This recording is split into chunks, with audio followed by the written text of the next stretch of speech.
독자 여러분, 오랜만에 찾아뵙습니다. 하루가 다른 세상이라더니 우리 사는 마을 모습이 그랬습니다. 지난 4월엔 코로나19 하루 확진자 수가 4,500명을 넘으면서 도시 전체가 숨통이 막히는 느낌이었지요. 와중에 아시안 혐오 사태까지 겹치니 황당하기 비길 데 없었습니다. 같은 북미라도 캐나다는 마음 놓고 밤길을 다닐 수 있는 곳이었는데 참담하고 황당한 기분이 들 때가 많았습니다. 우왕좌왕하는 중에 겨울이 지나고 다시 5월. 노랗던 민들레 들판은 어느새 하얀 바람꽃을 풀어내고 집마다 실록이 가득합니다. 문득 며칠 전에 받은 복사꽃 사진 생각이 났습니다. 나야가라의 작은 누님, 김혜숙 소설가가 보내온 복숭아 언덕의 사진과 메시지. 복사꽃 이제 기울고 있더라. 꽃이 기울면 쓸쓸하지. 퍼뜩 정신이 들었습니다. 정신 차리자. 귀 기울여주는 귀한 독자들께 안부 전하자. 여러모로 난감한 세상이지만 다들 건강하시기를, 편안하시기를 바라며 서둘러 글을 엽니다.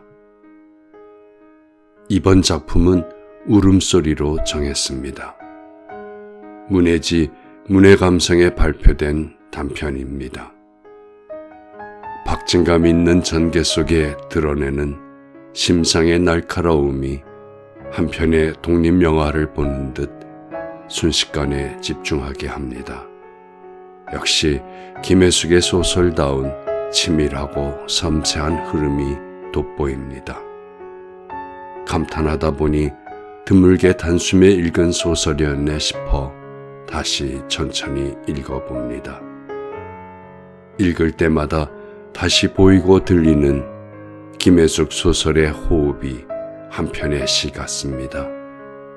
김혜숙 소설의 매력이 이거지 하며 미소를 짓게 합니다. 소설은 어느 장례식의 하룻밤을 담아내고 있습니다. 영정사진 속의 아버지, 황혼 이혼을 하신 어머니, 상주인 나라는 사내, 그리고 그의 아내가 등장합니다.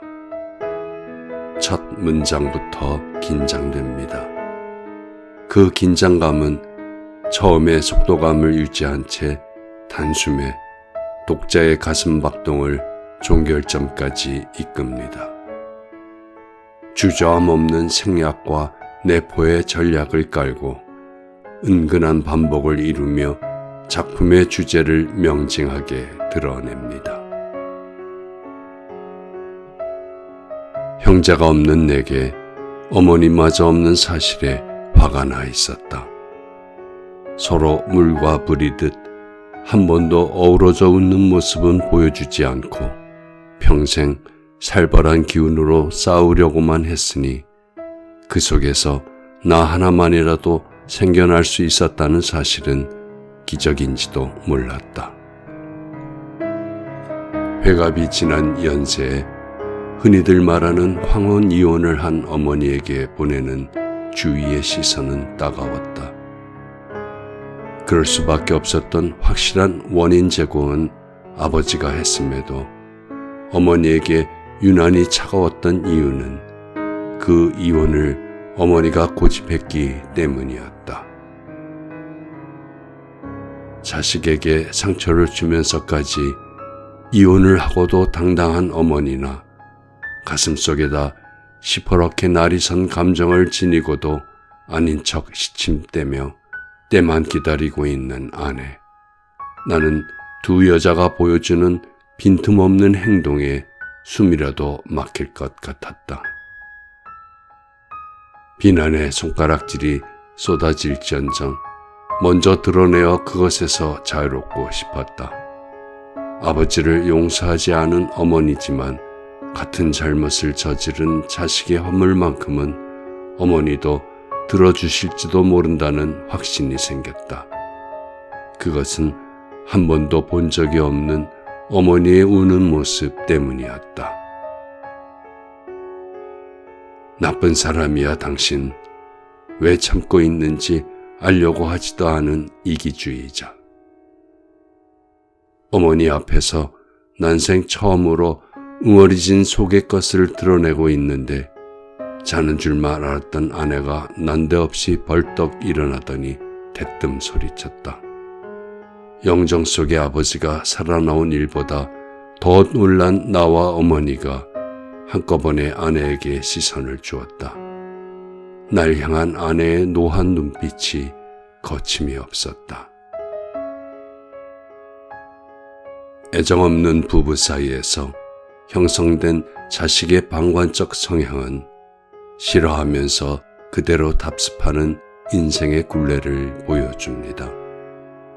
최선의 선택이 뭘지, 각자의 입장이란 얼마나 다른지, 산다는 건 얼마나 뻔한 합리화인지, 영정 속의 아버지는 말이 없고 남은 사람들은 자기 애상을 참다가 울음을 터뜨립니다.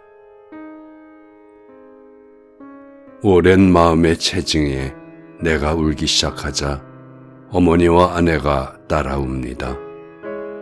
아버지의 죽음과 상관없이 각자의 감정에 북받쳐 엉엉 울고 있는 세 사람을 영정 속의 아버지가 내려다보고 있습니다.